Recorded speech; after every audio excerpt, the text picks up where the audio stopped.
guys, it's Jay, aka That's So Jay, and I just wanted to do like a career talk, speech pathology update video because I don't know, like I have not talked to you guys about like just where I am in my career. I look pretty naked, I promise y'all I have on a shirt.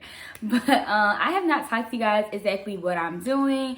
I know some people ask me about graduate school, just ask me about being contracted, and I try to do like individual videos talking about specific topics, but I wanted to do this video to give you guys kind of an update because I get asked such a plethora of questions. So what I'm gonna do is just answer some of the questions that I've been asked and just a little bit about where I am right now in my life. All right, so first things first, on my career talk update, I recently accepted a job as an SLPA at a school in Maryland. So I am currently applying for my Maryland SLPA license. So I'm super excited about that. I love working in the public schools.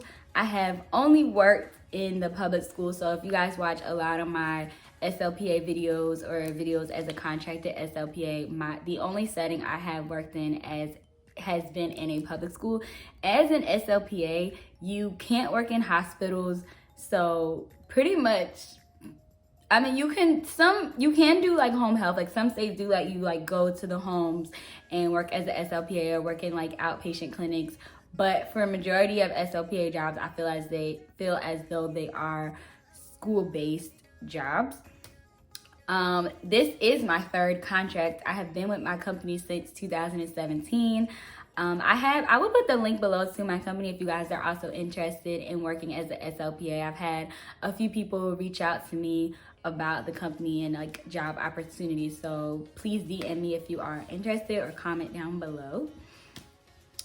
Okay, so another big question I get asked about my career is graduate school. So as you guys know, working as a speech pathologist assistant is a bachelor's level career. So I do not have my master's. So basically, I am currently applying to graduate school. I haven't really been talking about it because the journey has been a very long and difficult journey.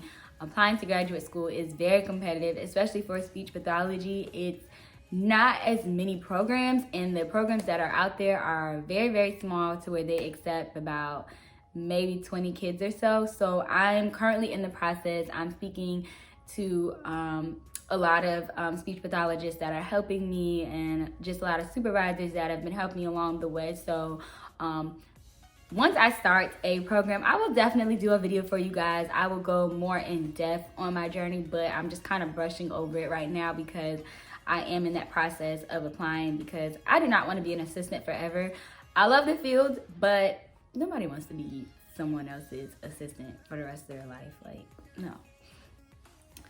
So other things about careers, I do not work as an ABA therapist. That was a job that I was doing prior to when I wasn't working as an SLPA.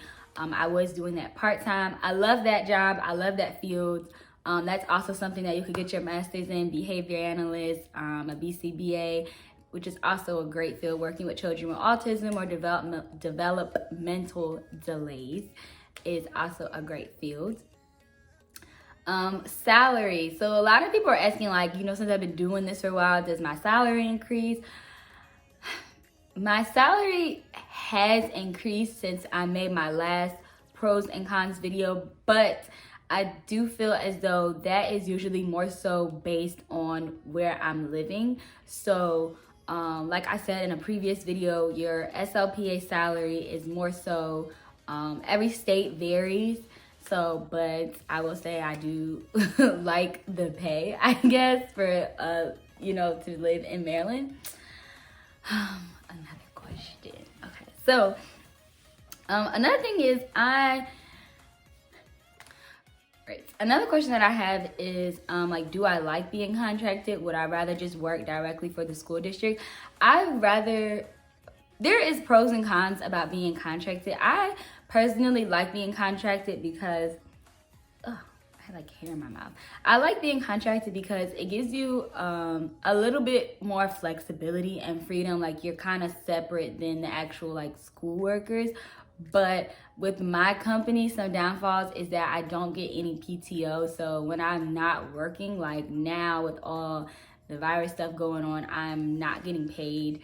So things like that do kind of like irritate me, I guess, but that's my company. I do think there are some contracted companies that do have like sick time off and vacation time. So, but mine specifically doesn't, but they do pay very well. So that is something that is like a con. Another thing about working in the schools, I do like having summers off. Like I'm someone that loves that benefit. So that's one reason why I have stayed working with schools these past couple years. Another thing is going back to the grad school. A lot of people say like, okay, once you start a graduate program, are you going to quit your job and just do school full time? That is something that just depends on whatever program I get accepted into. So if I do choose to do like an online program, and I would probably want to do it part-time so that I could work. I am someone that loves working, guys. Like I can't like not work. Like I don't know, like I'm just very determined to work. So that will vary, but these are questions that I more so could answer in the future. Another question that I got asked is building your resume and applying for jobs. So like I said, being contracted, my contracted agency, they are responsible for finding me the jobs. They have my resume. So I do have to kind of like I do have to update my resume when they find me jobs, but they are more so the people that are responsible for finding me jobs. So just kind of like a resume tip, because my supervisor just told me this. I showed her my resume because she's helped me apply to a graduate program. Make sure you are highlighting things that you are skilled in. So if you have a lot of like certificates or licenses and you have these things of proof like, hey, I took a course on sign language, or hey, I have my RBT certification, which is like an ABA cert. Just make sure you are highlighting those things, because like people say with resumes, if it's just too jumbled and too much letters, like people that are hiring, they just want to be able to look and say, oh wow, this person's licensed in this, or this person has this, or this person has this kind of GPA. So just make sure you're bragging about yourself on piece of paper, because it's very easy to sell yourself in person, but on a sheet of paper, it's like you gotta put what's good about you and make sure that person can read that in that time frame. So that is kind of it. This was a pretty short video. I just wanted to let you guys know that I am still working in the field, and I guess kind of once I get back to working, I would do more videos about crafts, activities, planning a day in my life. So yeah, comment below what kind of speech pathology videos you guys want to see.